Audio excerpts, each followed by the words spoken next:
In this video, you are going to see engine misfiring, a compression test tool jumping all around the engine bay, a smoky party under the bonnet, and plastic bits hiding inside the engine. I bought this V8 BMW X5 from Copart for £3,000, hoping it would be a simple, straightforward fix, but I was very wrong.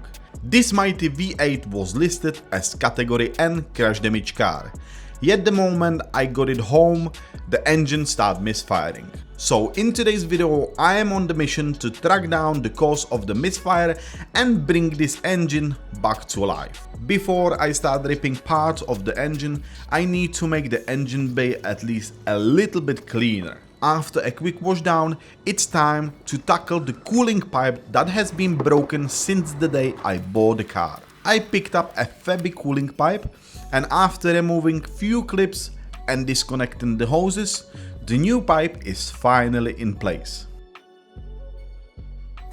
Next step, filling up the coolant and check for any leaks. Luckily, no new leaks, but the engine is still misfiring.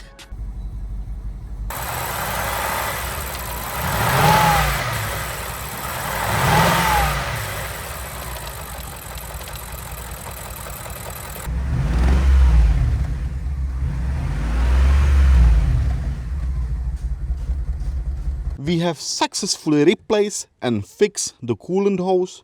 There is no more coolant leak.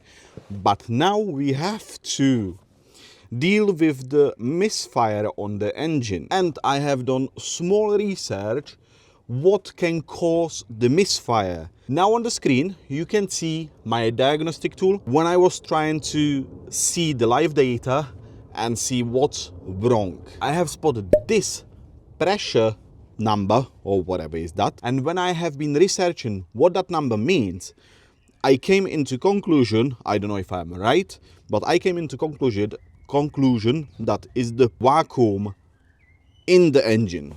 Which, if that is the vacuum in the engine, that means this number is too low.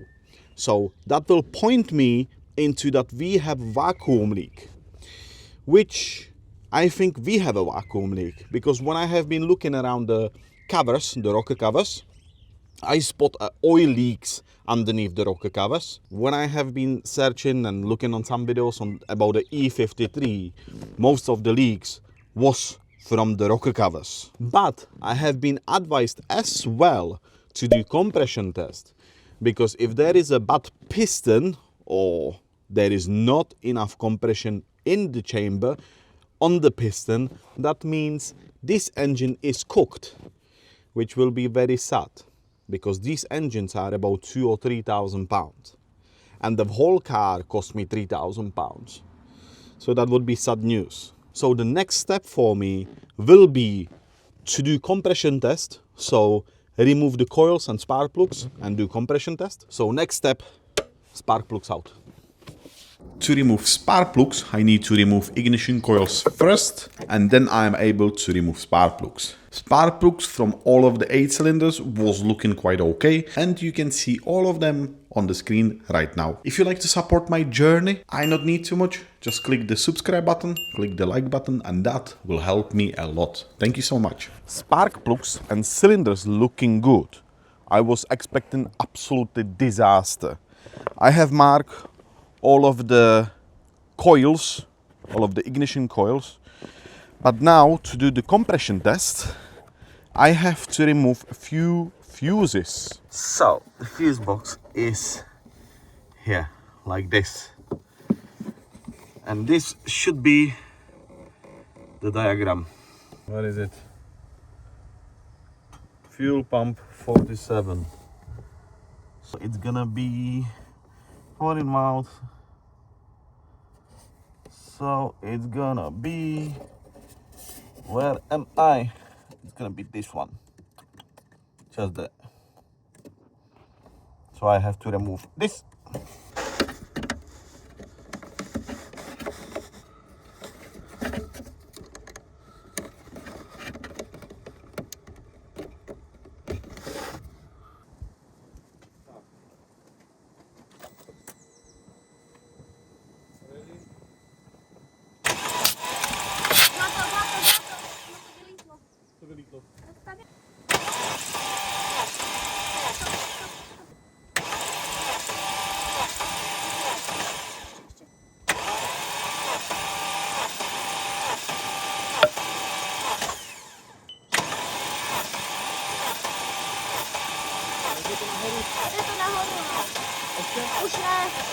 What is the best thing that can happen when you starting and cranking the engine?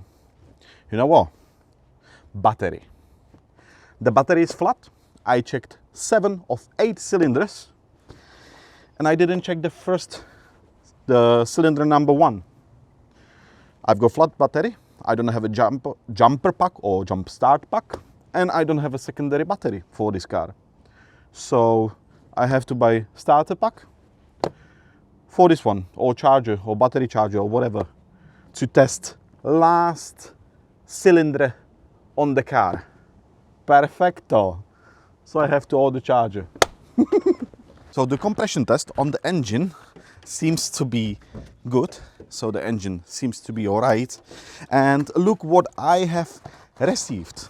I have received new NGK laser platinum spark plugs, and we will fit them now before I'm gonna remove anything from the engine, just to make sure there is nothing coming into the cylinders. So next thing is to install these new spark plugs. This is the old spark plug which says NGK, but on the other side says BMW, and it looks like this. And this one is the new NGK spark plug which says BK something, and NGKR, which seems to be the same NGK like the other one. Seems to be absolutely the same one. So we're gonna install the new ones. After I have replaced the spark plugs, I put the engine all back together to see if there is any change of behavior on this engine. But no, it's still misfiring, so I think it's gonna be vacuum leak somewhere on the engine, because when I crank the engine and the engine starts, it's running sweet. But as soon as it's warm up a little bit and switch from using the throttle body to using the BMW system with the eccentric shaft, it started misfiring after that. So I have purchased something new, this smoke test machine, which I hope it will help me to find the leak. We will see. I just need to place it somewhere. I'm gonna place it here. I have never used anything like this before, so I hope I read the manual properly and I will not blow this engine. Because you can pressurize the engine with maximum of 1 bar, if I am correct. If you go over 1 bar, you can blow the seals around the engine, and that's what we don't want to. So let's get on it.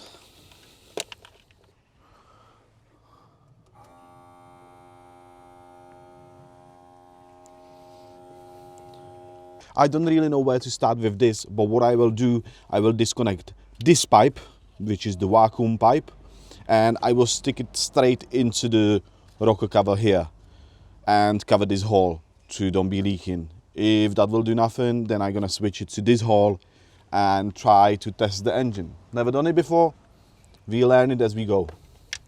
Oh, can you see? We are producing smoke a little bit. It's going bigger and bigger. Hopefully that will work. Let's see. One thing that I do not understand is that the machine pointing me that there is a leak as the manual says, there is a leak. Because that, when is there not leak, it should go up. And this one should go down, and this is no leak whatsoever. But when I test the engine, I cannot see any visible smoke from it. The glove go fully extended, and there is no visible smoke coming out of the engine anywhere.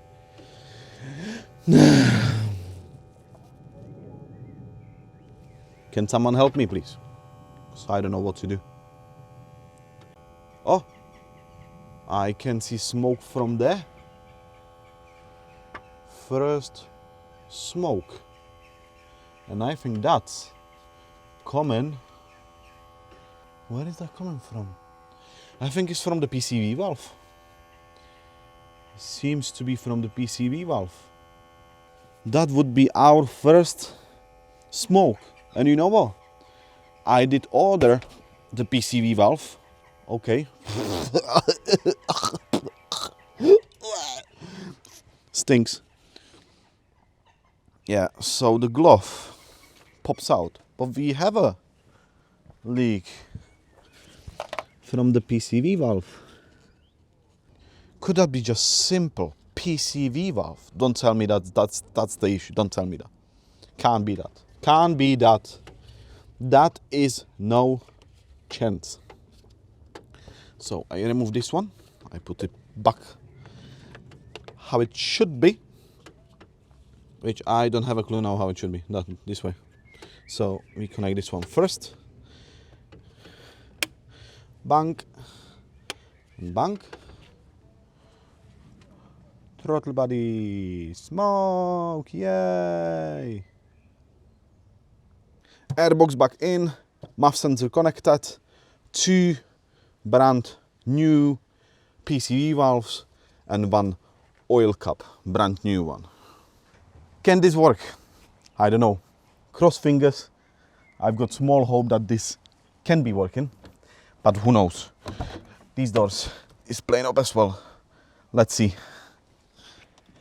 Key in. So the engine is running for about 5 minutes. Seems to be running much better this time, but it's still misfiring. Running for about 10 minutes, seems to be still misfiring, but just slightly. And I've got question on anyone if you know this N62 engine. Should this engine idle at 700 RPM or 500 RPM? Because this engine is right now on 500 RPM and keep on 500 RPM. Do you remember when I said that there is an oil leak on the engine? Yes! There is a massive oil leak on the engine, on both bunks, bunk 1, bunk 2. So I started removing the rocker covers and I started removing this front cover, which wasn't easy but wasn't that hard. So I said, okay, that is not gonna be that hard, no. Guess what? Can you see this plastic bit? Can you guess what's that? Yes, you're right. That's a timing guide on bunk 2, this timing guide, and it's cracked on the top. So you can imagine what I have to do, don't you? So instead of easily just replace the gasket and all of that stuff, no, I have to do more deeper job and remove a lot of parts from the engine. And guess what? I have never done this before. I have never done timing before, and it's not gonna be that easy. So I will end this video right here because I will need more time to fix the misfire on the engine. So if you have enjoyed this video, click the like button, subscribe my channel, and I will see you in next video on this beautiful 4.4 liter V8 engine. Nothing can go easy.